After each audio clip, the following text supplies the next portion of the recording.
Have you ever caught a child pointing towards thin air or talking to someone who isn't there? While it can be creepy to witness, there may be more to these encounters than meets the eye. As a child, the renowned psychic healer Edgar Cayce would wander over to the family barn to chat with his deceased grandfather's spirit. Could there be a deeper layer to these interactions, one that might just make us rethink these eerie exchanges? Fascinating research emerged in the 1930s that may shed light on these puzzling encounters and revealed that Edgar was in fact telling the truth. This video is for entertainment purposes only. None of its content should be construed as health, financial, or legal advice. Edgar Cayce first captured public attention in 1904 when an American newspaper highlighted his remarkable ability to accurately and remotely diagnose patients from a trance-like state. The article detailed how Edgar, with no prior knowledge of the patient, precisely described the deteriorated condition of the young boy's lungs. But Edgar's insights extended beyond remote viewing, transcending time itself. He early predicted the 1929 stock market crash and precisely foresaw the outbreak of World War II, even specifying Japan's unexpected alliance with Austria and Germany. In 1936, he envisioned that a magnetic pole shift around the year 2000 would herald a series of cataclysmic events, including earthquakes, solar flares, and melting ice caps. Lands would sink to the ocean floor, while the fabled city of Atlantis would rise again from the sea. Edgar's revelations about the Atlantean people captivated the imagination. He described a civilization who, aware of their impending doom, preserved the records of their existence within the sands of Egypt. The Sphinx was placed on top as guardian, protecting their hidden archives beneath its paws, accessible only through the hands of time. In addition to peering into the future, Edgar delved into the past. He detailed the way of life of various civilizations, including the Essenes, a little-known religious sect from the 3rd century BCE. His insights into their way of life gained more relevance 2 years after his passing, when their long-forgotten scrolls were discovered in a desert cave near the Dead Sea. As a child, Edgar was anything but ordinary. He had imaginary friends who spoke of far-off lands and saw visions of angels and his late grandfather's spirit. His extraordinary experiences often left him a loner, misunderstood and ridiculed by others. At 15, a ball struck the base of his spine, causing him to act erratically and sending him into a state of shock. His distinct guidance to his parents to create a specific poultice and apply it to the base of his brain surprised everyone, especially when they found him the next morning completely healed. A few years later, he experienced partial paralysis of his vocal cords. Overcoming his affliction while under hypnosis, he discovered his ability to provide psychic healing not only for himself, but also for others located miles away. These readings, conducted in a trance state with the guidance of local hypnotist Al Lane, delved into intricate human anatomy and osteopathic remedies. One story that stands out describes his accuracy in pinpointing the exact location of an ointment on a shelf in a city drugstore located miles away. To uncover the source of his abilities and assess the validity of his claims, we need to examine the world that shaped him and in the context of his time. Edgar grew up in a tobacco farm surrounded mainly by the extended Cayce family. He received his early education through local homeschooling until such point that the community built a subscription school. Here, qualified teachers and community members like Edgar's father and his uncle took it in turns to teach the children.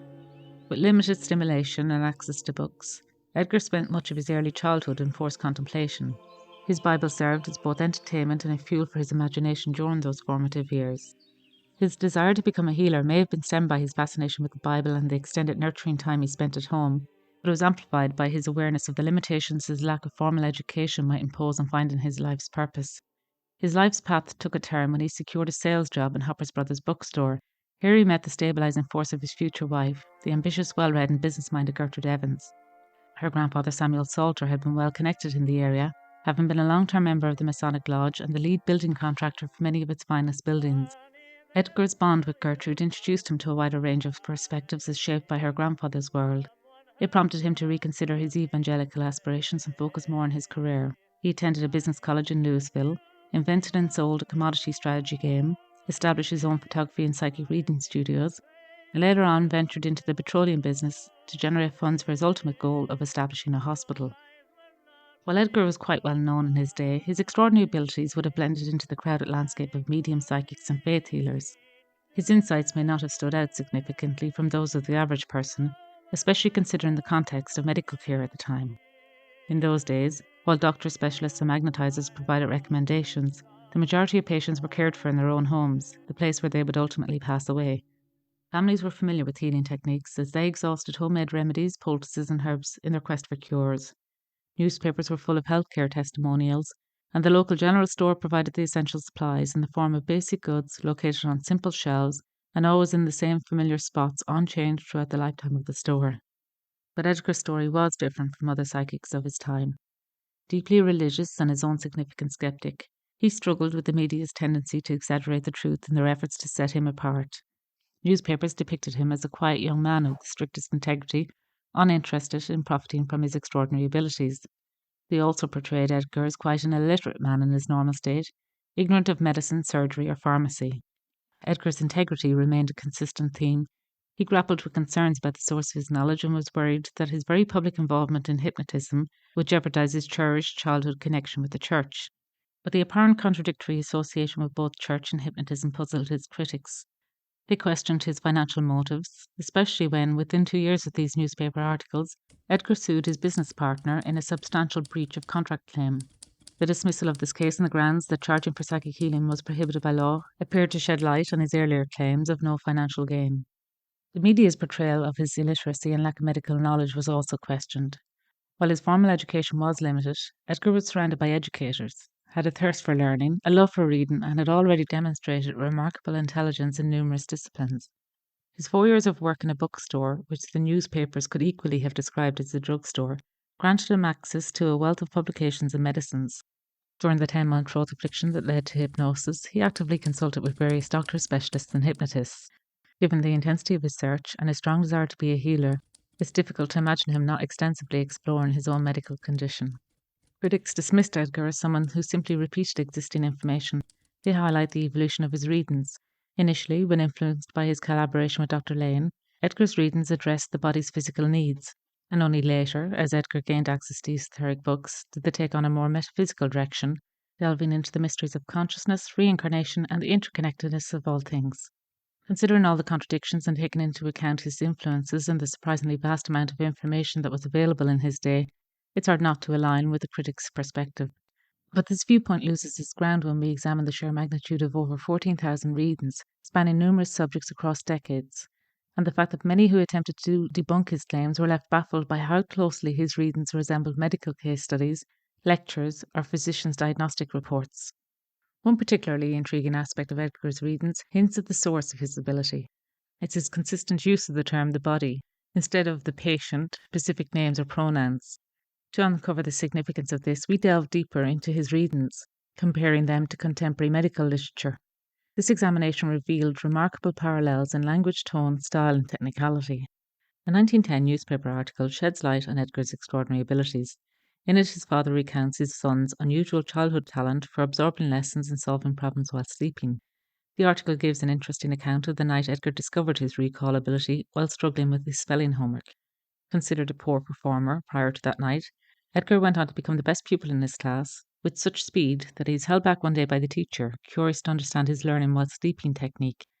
He responded that he didn't know how he did it. He simply found that after sleeping, he would see pictures of the pages of his lessons. If young Edgar possessed this photographic or eidetic memory that he described, it would have granted him the remarkable ability to recall images, sounds, or experiences with exceptional clarity. Edgar may not have been aware that such extraordinary abilities existed. The first extensive experiments on eidetic memory were conducted in Germany during the 1930s by Erich Jensch. He discovered that eidetic images remain stationary during eye movements, and in most cases can be recalled for days, months, or even years after the initial viewing. However, eidetic memory is relatively rare, especially among adults. A modern-day example of exceptional eidetic memory is the case of Kim Peek, the real-life inspiration behind the movie Rain Man. Similar to Edgar, Kim possessed an incredible memory that defied conventional understanding. He could read books at an astonishing speed and retain nearly everything that he read. Kim's memory made him a living encyclopedia, capable of reciting facts, dates, and historical details with unparalleled precision. Another fascinating example is that of Stephen Wilshire, who precisely draws from memory entire city skylines. A historical case includes Mozart, who at the age of 14 transcribed Allegri's Miserere after hearing it only once during a visit to the Vatican. A study carried out in the 1930s by Dr. John Roth on students at a Baltimore industrial school indicated that almost half of them possess some degree of eidetic memory. Dr. Roth's research, which encompassed taste, hearing, and vision, observed a notable difference in eidetic imagery for children with big, bright, somewhat protruding eyes. His tests included block puzzles and a modified version of a well-known after-image test. Typically, when a person sees a green paper against a grey screen, and that green paper is then removed, they will perceive a red patch on the screen. In Dr. Roth's experiment, in place of using green paper, the child was asked to close their eyes and only think green. Upon opening their eyes, the eidetic child reported seeing red. Dr. Roth observed that while most people recall a vague, colourless image inside the head when trying to remember a face or a landscape, the eidetic child can recall a physically external picture for hours or even days after viewing the actual object. Dr. Roth concluded that a child with this faculty projects their memory images outwards, so these are just as real experiences to them as anything in their actual surroundings. He proposed that the same etiology may explain those rare cases in which the child has an imaginary companion who must have their own chair or place at the table. I'll have a spaghetti. And a steak. As they grow Yes, older, sir. children typically discern the difference between imagination and reality. The child that struggles to accept this disparity may seek solace in their own imaginary world, a prospect he concluded that could lead to possible mental health issues. His findings resonate with the occurrences in Edgar's own childhood. Edgar experienced being treated as an oddity by other children, was scolded for daydreaming, had visions of his deceased grandfather's spirit, had imaginary childhood friends, and even witnessed an angel while reading the biblical story of an angel. His family, concerned with Edgar's visions, feared for his long-term mental health. While he turned out just fine, it's worth noting that people with eidetic memory often struggle to fully comprehend the vast amount of information they've stored, a factor that could quite possibly explain Edgar's occasional feelings of ignorance. Researchers concluded that eidetic ability tends to fade as children grow older and typically disappears by the age of 15, a consequence of our traditional school teaching methods. Could Edgar's lack of long-term formal education actually have enabled him to retain his eidetic abilities? If so, he would be one of the few notable exceptions to retain it throughout life. But possessing an eidetic memory alone wouldn't account for the vast knowledge Edgar retained unconsciously. In a trance state, Edgar seemed to explain this point. He claimed that the conscious mind transfers impressions from the outside world to the subconscious mind, where it is never forgotten. If this held true for him, it's likely this is something he developed and harnessed. It seems the young and curious Edgar stumbled upon his ability to retain his spelling homework through sleeping, leading him on a quest to apply this technique to all his subjects and all of life. His eidetic memory acted like a lens, capturing the image of the information. But the true magic happened during sleep, when Edgar would imprint knowledge to his unconscious mind for long-term retention. Over time, this process evolved, becoming an innate and effortlessly extraordinary part of him. If Edgar truly retained the eidetic memory he described during his childhood, then why did he need to enter a trance state? Did he fear that people would dismiss his knowledge, valuing only the insights he provided while in a trance?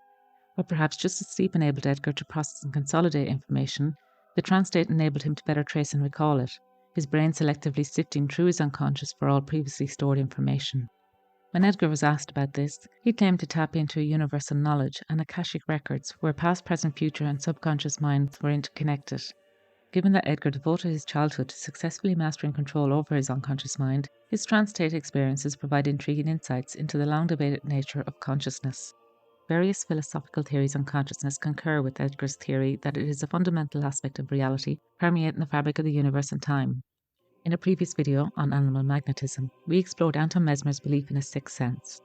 Despite being rejected and ridiculed in his time, recent scientific studies have revealed that humans, just like animals, possess a sensitivity to magnetic fields.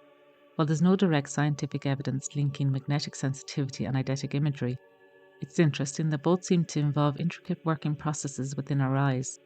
Could it be that the eyes, often considered windows to the soul, hold a deeper connection to consciousness?